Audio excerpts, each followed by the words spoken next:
O Wellington, tem uma matéria muito boa na ESPN agora do Francisco de Laurentiis e do Eduardo Afonso, grande Edu Afonso, é da época deles, da época minha, da época do Tele, sobre os detalhes da renovação do Wellington. É assim, meus companheiros, do lado de cá do muro, tá?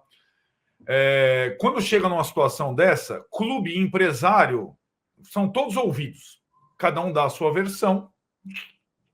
E aí, como não existe um acordo, cada um fica jogando no ventilador. Então, sai a pedida do jogador. Né? Normalmente é alguém ligado ao clube que cede.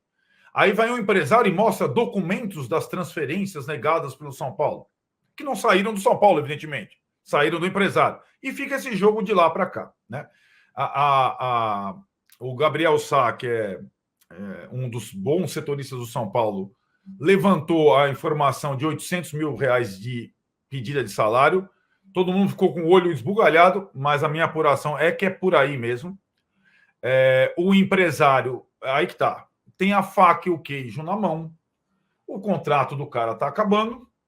O São Paulo não renovou antes. É uma das posições mais concorridas do país. Inclusive a seleção brasileira tem questão. O cara está... A pedida é como se o São Paulo tivesse que recontratar o Wellington, pagando entre luvas e salário.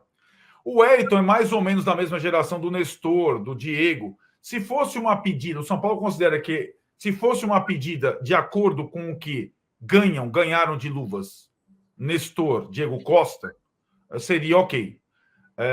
Mas o fato é que o empresário está chutando lá em cima, porque quem está pressionado é o clube nesse momento, não é o jogador. No meio disso tudo tem um cara jogando todas as partidas, e jogando a Vera, se matando, está tentando, está fazendo uma das melhores temporadas, aliás, com a camisa do São Paulo.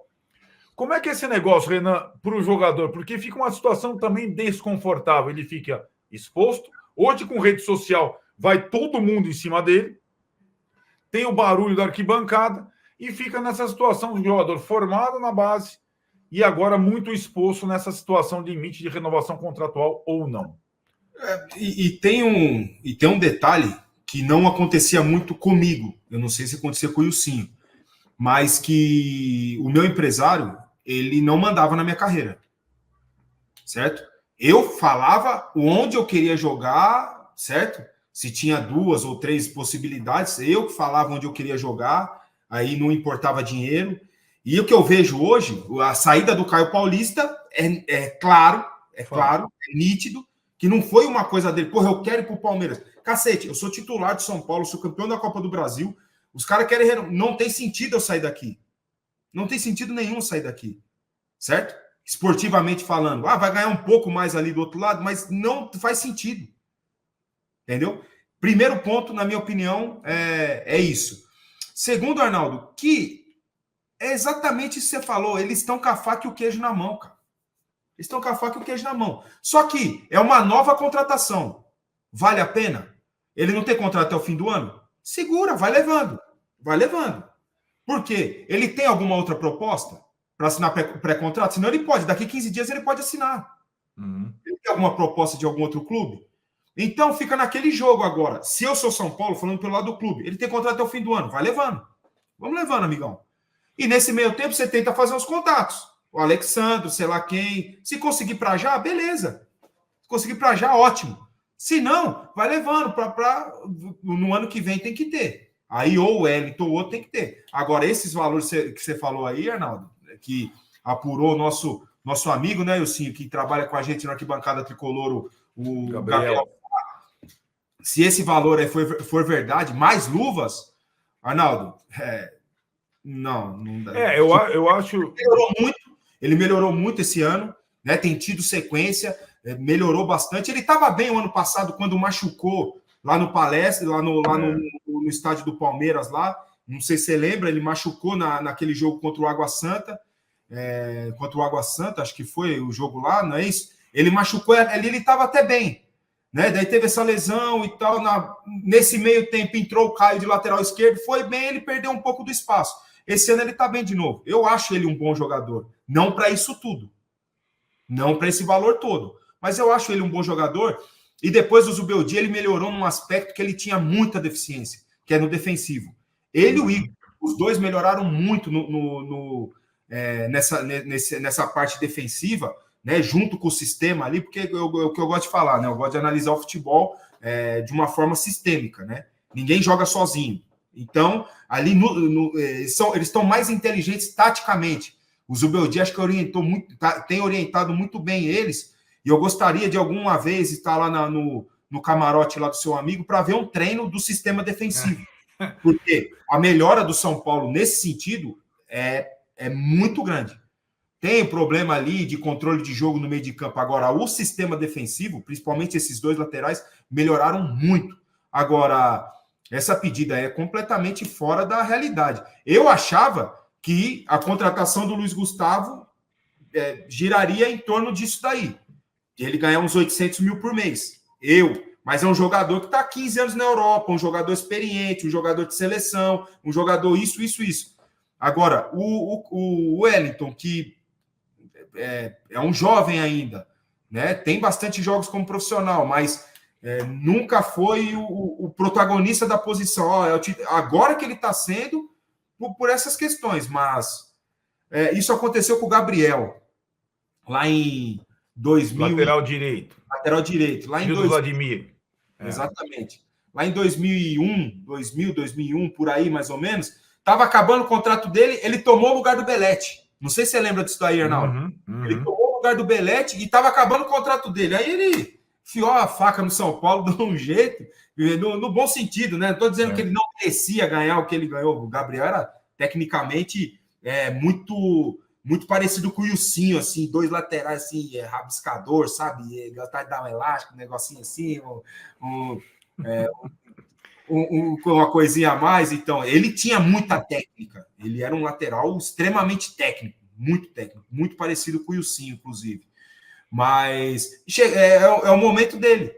Se ele tivesse no banco para o Caio Paulista, ele ia estar pedindo, pelo amor de Deus, para os caras renovar o contrato dele porque ele ganha hoje. Claro. Porque ele não ia ter proposta de ninguém, entendeu? É isso. A faca e o queijo estão desde essa época, desde a saída do Caio. Né, Wilson, como é que você vê essa situação? E o jogador em si, com essa era das redes sociais, né? Toda, quando divulga a pedida do empresário dele, o cara fica exposto, né? Arnaldo, eu acho que o erro foi cometido ano passado, na época que ele ainda era reserva, e ainda algum gênio de lá de dentro está cometendo o mesmo erro. Essa narrativa de ficar divulgando quantas propostas fizeram, os valores, eu acho que é um erro grosseiro, assim, chega a dar... um negócio que chega a ser absurdo, porque, cara, era muito mais fácil não comentar nada e o Wellington, a gente está negociando, o jogador está aceitando conversa, a gente está conversando, a gente espera resolver em breve, ponto. Ficar alimentando essa história, essa novela, ficar querendo jogar a torcida contra o jogador, ficar querendo colocar o jogador que ainda veste a camisa, que ainda se dedica, dá lá a vida, dá o sangue, colocar ele em xeque por causa da renovação, eu acho um completo desperdício. Eu acho que ele tá com a faca e o queijo na mão. Eu duvido muito que ele tenha pedido os 800 mil, tá? Meio que não fecha a conta, a matemática não funciona. Eu já fiz outros tipos de matemática que chegou no número alto que me chamaram de louco, mas 800 acho muito. Acho que o empresário dele não ia ser tão ousado. Em cima do que o Renan falou, aconteceu uma situação comigo, que foi assim, o clube mostrou interesse, eu mostrei interesse e o meu empresário foi negociar. O presidente do clube ligou para mim. Ele, olha, você falou para mim que queria vir. Eu falei, mas eu quero. O fulano tá falando com você, ele tá, mas o fulano pediu tanto. Aí eu estranhei. Eu falei, alguma coisa está acontecendo. O que eu falei? Eu falei, presidente, preciso me valorizar. Se eu não me valorizar, quem é que vai? O senhor? Aí ele falou, não, mas vamos conversar, vamos. Eu não falei que meu empresário estava mentindo. Só que eu liguei pro cara e falei, irmão, o que tá acontecendo? Eu quero ir, eu quero jogar. E você tá fazendo esse tipo de pedida? Não, sabe o que é? Os caras têm dinheiro e tal. Eu falei, pô, você não quer me ajudar, pô. Você quer ganhar dinheiro em cima da minha pedida. Aí rompi com ele. Aí, então, tipo assim, tem vários lados. Tem o lado do clube, o lado do jogador, o lado do empresário. Não sei se o empresário dele está fazendo isso. Eu estou contando uma história que aconteceu comigo. Certo, tá? certo. Então, são várias coisas que acontecem ali que eu discordo. Mas, cara, é a chance do Wellington. Eu até cheguei a ver em cima, não sei se estava nessa mesma matéria da ESPN que saiu hoje, mas que o Wellington teve 3 propostas de fora, né? Nessa aí mesmo, nessa matéria. Eu duvido que ele tenha tido essas propostas. E aí eu me coloco de novo na situação. Na minha situação em 2007, eu voltando à seleção brasileira, eu tive a proposta e o São Paulo vira para mim e fala: então, a proposta é legal, você não quer ir? Uhum. E tipo assim, eles não negaram a proposta, e era da Ucrânia lá para o mesmo lado. Certo. Ficou muito na minha mão. Levando em consideração que o Wellington tá acabando, a torcida já não tem muito, né? Mais da metade não gosta, uma parcela gosta. Ele joga bem, joga mal, tá se firmando. Eu acho muito pouco provável o São Paulo ter recusado a proposta, o que me leva a crer que esse número também era mentira. Certo. Então, tipo assim, alguém tá mentindo, essa narrativa não cola, na minha opinião, por experiência que aconteceu comigo, só que assim, ele tá chutando lá em cima? Deve estar, tem que estar e tá completamente certo. Porque se ele não se valorizar, quem é que vai valorizar? A história acaba lembrando um pouco a do Igor Gomes, que também ficou muito marcado pela torcida, era formado no São Paulo, estava acabando o contrato, e ficou essa coisa, não quer renovar, tá pedindo não sei quanto, tal, chegando numa situação, e assim, né, os números que saem, eles não são compatíveis com o mercado nacional. O Igor Gomes acabou indo para o Galo, que tem uma folha de pagamento alta, né, que hoje é capaz de pagar bons salários, mas ele acaba saindo, indo praticamente até o fim do contrato e acaba saindo para o Atlético Mineiro, né? E dentro dessa circunstância, eu concordo com vocês, é muito complicado para o jogador, que quem tem que entrar em campo é o jogador, não é o empresário, não é o cartola, né?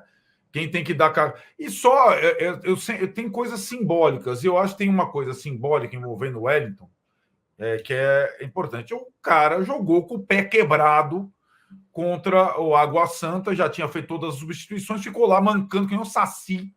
Então, assim, ele não é um jogador que toca de lado. Ô, Arnaldo, e você pega em 2007, quando eu estava lá ainda, o São Paulo traz o Jadilson, que era considerado o melhor lateral esquerdo no ano de 2006, para substituir o Júnior, que ainda estava lá. O Muricy, desde o começo do ano, tira o Júnior, põe o Jadilson, o melhor lateral esquerdo do Brasil não funcionou no São Paulo. Perfeito. E o Júnior volta a ser titular. Então, tipo assim, correr o risco de tirar um menino adaptado do clube para ir ao mercado numa posição escassa, sem opção, para vai que ele funciona ou não, e aí numa dessa acaba caindo no colo de um outro que não tem nada a ver com isso, não é da posição.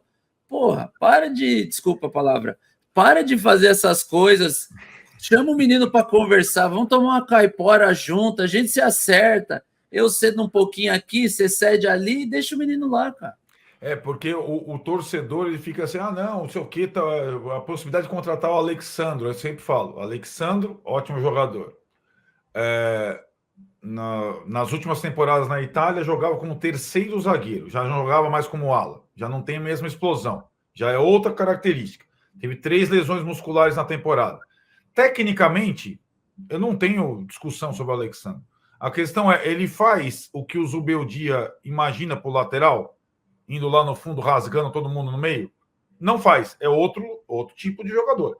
Então, mais ou menos como é o Rafinha na direita. Mais ou menos como o Rafinha e Igor Vinícius. Mais ou menos. Né? São bem diferentes, né? Enfim. Qual?